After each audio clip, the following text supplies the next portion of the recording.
क्या आप जानते हैं बढ़े हुए टॉन्सिल के कारण खाने पीने और निकलने में तकलीफ के अलावा कई स्वास्थ्य समस्याएं हो सकती है।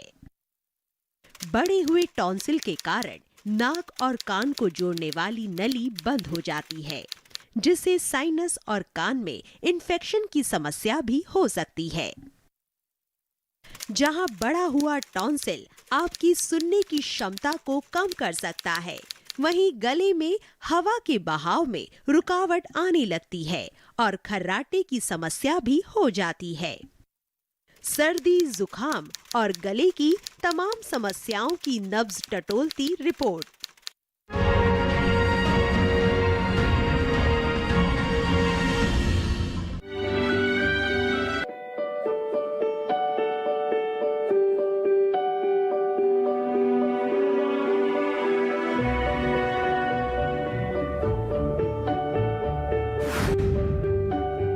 राष्ट्रीय स्वास्थ्य संस्थान के अनुसार दुनिया की आधी आबादी मुंह की सफाई ना करने के कारण मुंह की बदबू से ग्रस्त है।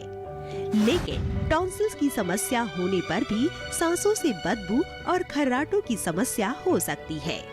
गौरतलब है कि बार बार होने वाले संक्रमण के कारण टॉन्सिल का आकार बढ़ने लगता है, तो गले में हवा के बहाव में रुकावट आने लगती है, जिससे खर्राटे की समस्या होती है। बढ़े हुए टॉन्सिल से बार बार साइनस और कान में इन्फेक्शन की समस्या हो सकती है। ऐसा नाक और कान को जोड़ने वाली नली बंद हो जाने से होता है और कान के पर्दे के पीछे पानी जमा हो जाता है। कभी कभी कान से पस बाहर आने लगता है। इससे सुनने की क्षमता भी कम होने लगती है। देखिए, गले की एलर्जी सबसे पहले हमारे रेस्पिरेटरी सिस्टम में जाती है। जो हमारे नाक के थ्रू झिल्ली होती है नाक के अंदर, उस झिल्ली से हमारे रेस्पिरेटरी सिस्टम यानी कि लंग्स में चली जाती है। लंग्स से पहले ट्रैकिया होता है, विंड पाइप कहते हैं। इस विंड पाइप में एलर्जी पहुंच जाती है और ऊपर उसके ऊपर साइनसेस होते हैं, साइनस के अंदर एलर्जी पहुंच जाती है और तीनों जगह ये एलर्जी मिलके और सिक्रीशन को बढ़ा देती है, जिससे कि नाक से और गले से पीला पीला पदार्थ निकलने लगता है। बढ़े हुए टॉन्सिल के कारण सोते समय सांस लेने में भी परेशानी होती है। नींद में इस तरह का खलल आने से ब्रेन तक सही मात्रा में ऑक्सीजन नहीं पहुंच पाती। इसकी कमी से रक्त वाहिनियों का आकार बढ़ जाता है और सिर दर्द होने लगता है। बढ़े हुए टॉन्सिल के कारण आपको खाने पीने में तकलीफ होने लगती है। जहां छोटे टॉन्सिल बहुत ज्यादा तकलीफ नहीं देते, वहीं दूसरी ओर बढ़े हुए टॉन्सिल के कारण खाने पीने की चीजें निकलने में भी परेशानी होने लगती है। सबसे पहले लक्षण होता है कि गले में दर्द होना, साथ में बुखार आना। दर्द जो होगा वो जब खाना खाएंगे तो गले के अंदर होगा और बच्चा या तो खाना खाएगा नहीं या खाएगा तो बहुत कम खाएगा, तो ये एक लक्षण हो सकते हैं। और कई बार छोटे बच्चों में कान में दर्द हो सकता है और कई बार बच्चा गले के दर्द के अलावा पेट में दर्द भी बताता है। हमारी खोपड़ी में बहुत सारी कैविटीज यानी खोखले छेद होते हैं, जो हमारे सिर को हल्का बनाए रखने और सांस लेने में मदद करती है। जब इन छेदों में बलगम भर जाता है तो सांस लेने में दिक्कत होने लगती है और व्यक्ति साइनोसाइटिस का शिकार हो जाता है।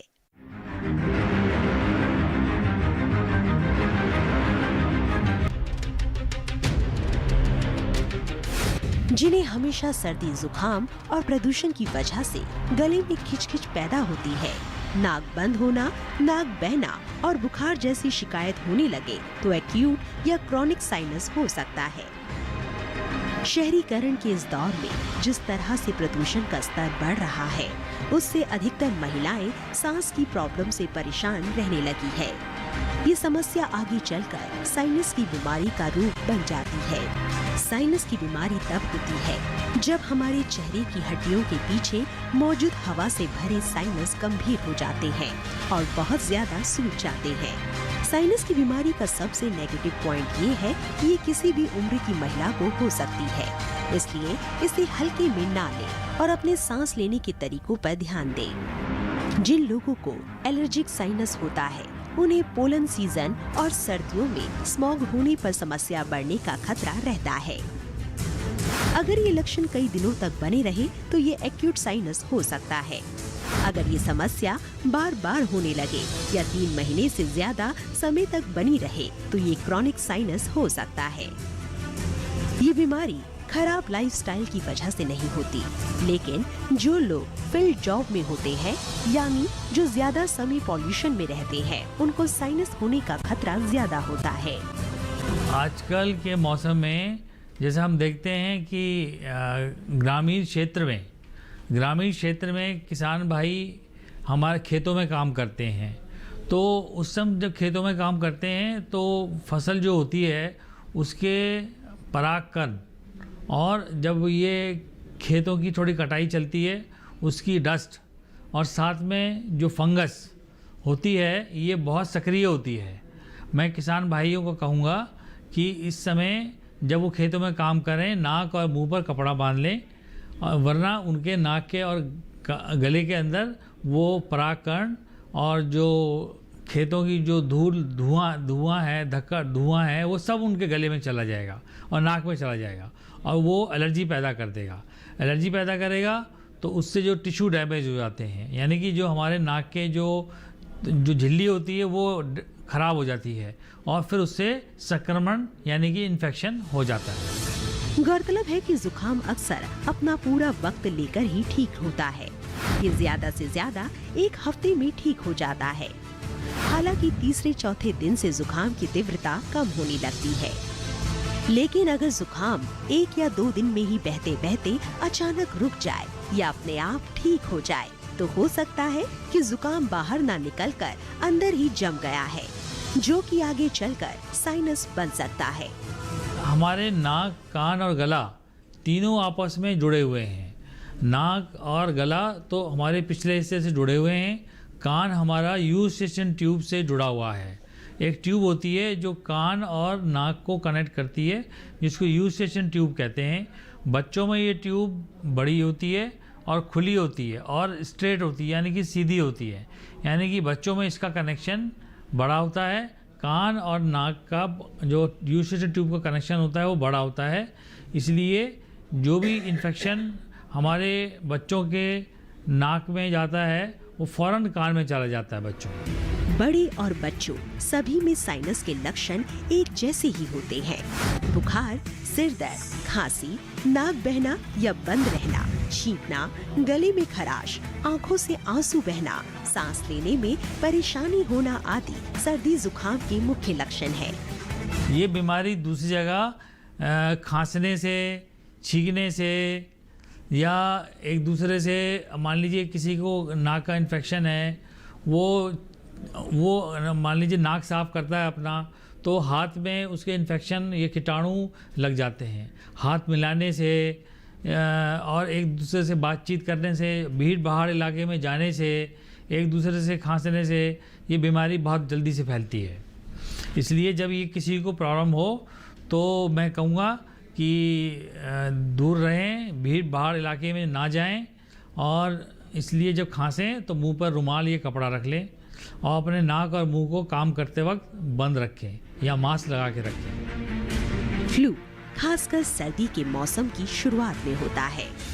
सर्दी, छींक, खांसी, गले में दर्द, बदन दर्द और बुखार इसके सामान्य लक्षण हैं। ये भी वायरल इन्फेक्शन है, लेकिन इसमें स्थिति सामान्य जुकाम की तुलना में ज्यादा गंभीर होती है। तेज बुखार और सिर दर्द होता है, निमोनिया भी हो सकता है। इसका असर लंबे समय तक रहता है।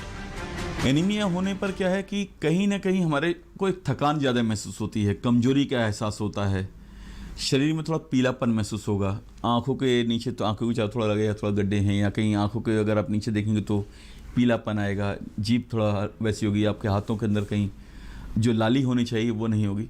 तो ये सब चीज़ें इसके लक्षण हैं। मगर यदि आप शिथिलता महसूस कर रहे हैं, कमजोरी महसूस कर रहे हैं और लग रहा है कि थकान हमेशा रहती है आपके अंदर, तो थोड़ा सा दिखना चाहिए कहीं आपको ये सब चीज़ तो नहीं, आपको खून की कमी का कारण तो नहीं है।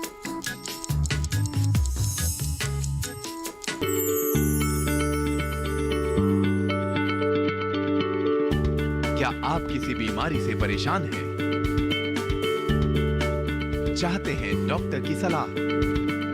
तो हम हैं आपके साथ, बताएंगे आपको जीने की राह, समस्याएं आपकी, समाधान देश के मशहूर विशेषज्ञों के। घर बैठे बात करें देश के जाने माने डॉक्टरों से। हमारे लाइव प्रोग्राम स्वस्थ किसान में हर शनिवार शाम 6 बजे से 7 बजे तक।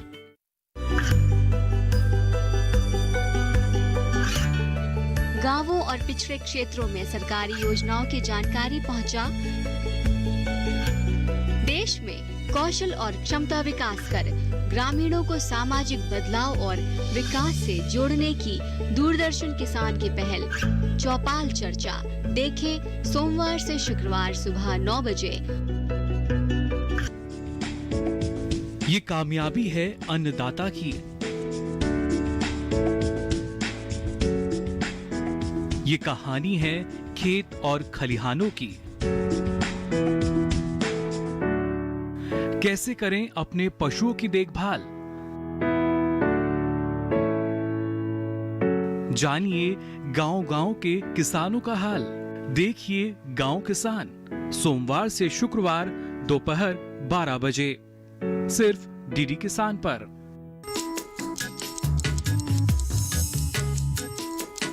मौसम में जबरदस्त बदलाव आ रहा है, ठंड पड़ने लगी है।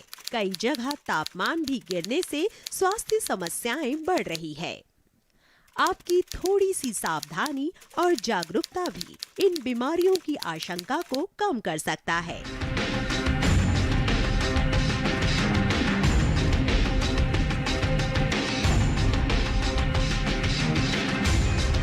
सर्दियों का मौसम अपने साथ सेहत से जुड़ी कई समस्याएं भी लेकर आता है। इस दौरान नाक बहना, लगातार छींकें आना, गले में खराश, सीने में जकड़न जैसी तकलीफें होना आम है। तापमान में गिरावट होने से जहां श्वसन संक्रमण होने की आशंका बढ़ जाती है, तो ये मौसम दमा रोगियों के लिए खास तकलीफदायक होता है, क्योंकि सर्दी जुकाम व गले में सूजन पैदा करने वाले बैक्टीरिया व वायरस इस रोग को बढ़ा देते हैं। सांस लेने में परेशानी होना, दम घुटना, सांस लेते समय आवाज होना, सांस फूलना, छाती में कुछ जमा हुआ सा या भरा हुआ सा महसूस होना, बहुत खांसने पर चिकना चिकना कफ आना दमा के लक्षणों को गंभीर बना सकती है। इन दिनों बुखार के प्रकार में मलेरिया, डेंगू, चिकनगुनिया, पीलिया और टाइफाइड हो रहे हैं। इन सभी के लक्षण भी वायरल से मिलते जुलते हैं। जब तेज़ बुखार आता है और उसका कारण क्या है ये जानना ज़रूरी है। अगर तेज़ बुखार है 103, 4, 5 हो रहा है तो डॉक्टर के पास जाना ज़रूरी है और इसका कारण जानना ज़रूरी है। अगर डेंगू में अलग अलग तरीके के इन्फेक्शन होते हैं, अगर संक्रमण हेमरेजिक फीवर है या शॉक सिंड्रोम है तो ये ख़तरनाक हो सकता है। हॉस्पिटलाइजेशन की ज़रूरत है, मरीज़ को हॉस्पिटल में लाना ज़रूरी है। गले में दर्द, खांसी, सिर दर्द, थकान, जोड़ों का दर्द, साथ ही उल्टी और दस्त होना, आंखों का लाल होना और माथे का बहुत तेज गर्म होना आदि। ये वायरल का इन्फेक्शन बड़ों के साथ साथ 5 साल तक के बच्चों में भी तेजी से फैलता है। हालांकि सर्दी जुकाम के साथ साथ ज्यादातर वायरल के संक्रमण अपने आप नियंत्रित हो जाते हैं और सप्ताह भर में ही ठीक हो जाते हैं, लेकिन इलाज के साथ साथ सावधानी ना बरती जाए तो बीमारी के बाद भी कमजोरी अधिक समय तक रह सकती है। इसलिए जरूरी है कि पेट दर्द, सर्दी जुकाम, खांसी और बुखार होने पर खान पान का खास ख्याल रखें और दवाइयाँ भी समय पर लें। सर्दी में ठंड से बचाव ना करने पर हड्डियों का दर्द बढ़ जाता है। जिन लोगों को गठिया होता है उन्हें सर्द वातावरण में अधिक परेशानी होती है, तो वहीं ब्लड प्रेशर बढ़ जाने के कारण हृदय घात या हार्ट अटैक होने की संभावना बढ़ जाती है। डायबिटीज या हाई ब्लड प्रेशर के मरीजों को इस मौसम में खास ध्यान रखने की जरूरत होती है, क्योंकि सर्दियों के दौरान डायबिटीज के मरीजों में दिल और मस्तिष्क आघात का खतरा बढ़ जाता है। मधुमेह यानी कि डायबिटीज़, इसमें क्या होता है कि कभी शरीर के अंदर जो हमारे इंसुलिन होता है उसके प्रोडक्शन का कहीं दिक्कत पैदा होने लगती है, तो उसमें हमारे शरीर में शुगर की मात्रा बढ़ने लगती है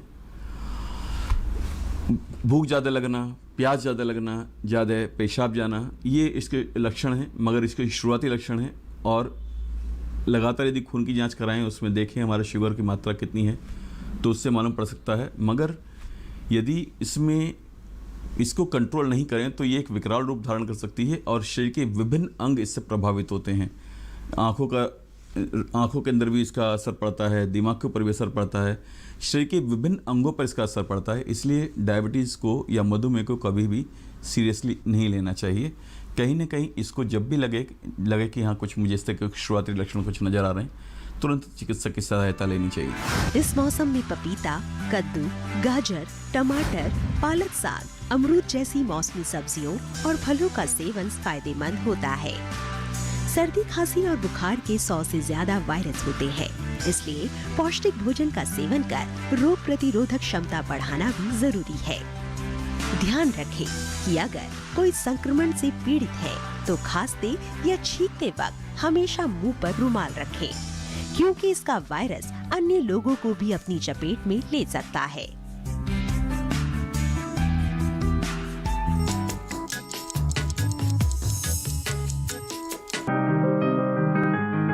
बीमारियों से कैसे बचेगी फसल?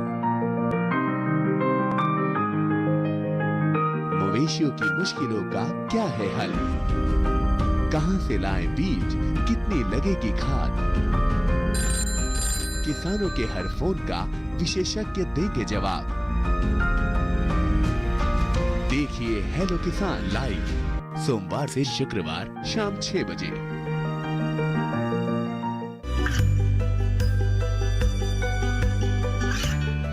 गांवों और पिछड़े क्षेत्रों में सरकारी योजनाओं की जानकारी पहुंचा। देश में कौशल और क्षमता विकास कर ग्रामीणों को सामाजिक बदलाव और विकास से जोड़ने की दूरदर्शन किसान की पहल चौपाल चर्चा देखें सोमवार से शुक्रवार सुबह 9 बजे।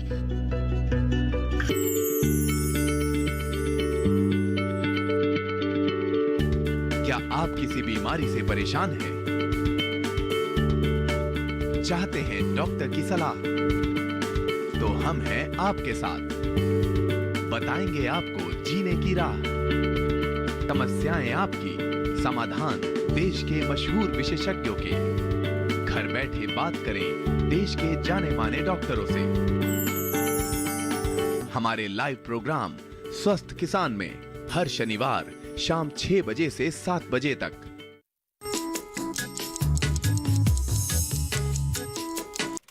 सर्दी के दिनों में योग, व्यायाम और प्राणायाम के विशेष लाभ होते हैं। यौगिक क्रियाओं से जोड़ों की तकलीफ, सूजन, दर्द, दमा एवं अन्य बीमारियों से आसानी से निजात पाई जा सकती है। साइनोसाइटिस और टॉन्सिल्स की शिकायत में जलनेती बहुत फायदेमंद होती है। जलनेती के लिए एक पॉट आता है, टोटीदार जो तांबे का एक लोटा मिल जाएगा आपको बाजार से। आप उसमें गुनगुना पहले पानी उबाल लें, फिर उसे गुनगुना होने पर उसमें भर लें और 1 चम्मच नमक डालकर एक नासिका से उस टोंटे को जो श्वास चल रहा है उसकी टोंटी जो है वो उसमें लगाएं, गर्दन को थोड़ा तिरछा करें, मुंह से श्वास लेना शुरू करें, पानी ऑटोमेटिकली दूसरी नाक से आना शुरू हो जाएगा। लगातार ये प्रक्रिया जारी रखें। उसके बाद में फिर दूसरी नाक से इसी प्रकार करें। ये जो जलनेती क्रिया है, आसपास आपके कोई योग शिक्षक होंगे, वो आपको सिखा देंगे। जलनेती साइनस के लिए रामबाण की तरह काम करती है, जड़ से साइनस को निकाल देगी और रोज करते रहने से कभी भी साइनोसाइटिस की शिकायत तो हो ही नहीं सकती। जलनेती करने के बाद आप कपालभाति जरूर करें। वैसे भी कपालभाति कफ दोष की निवृत्ति के लिए बहुत फायदेमंद है। तो सीधे बैठकर सांस को नाक से बार बार बाहर फेंकेंगे।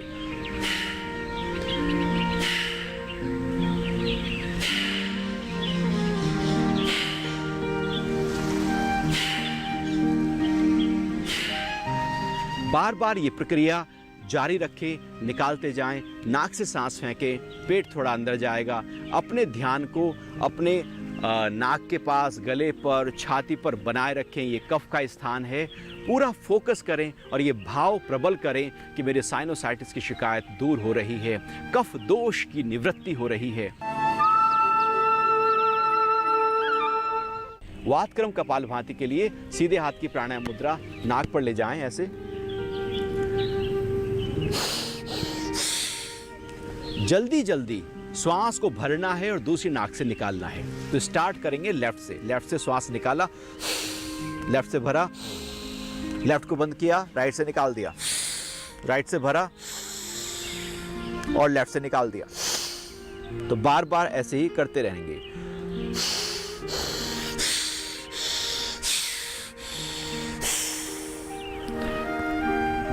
ये वातक्रम कपालभाति है जो हमारे साइनस के लिए बहुत फायदेमंद है। बंद नाक को खोल देगी। अनुलोम विलोम प्राणायाम धीरे धीरे किया जाता है, वातक्रम में तेजी से किया जाता है। ये वातक्रम षटकर्म का एक अभ्यास है जिसमें आवाज होती है श्वास भरने की और श्वास निकालने की।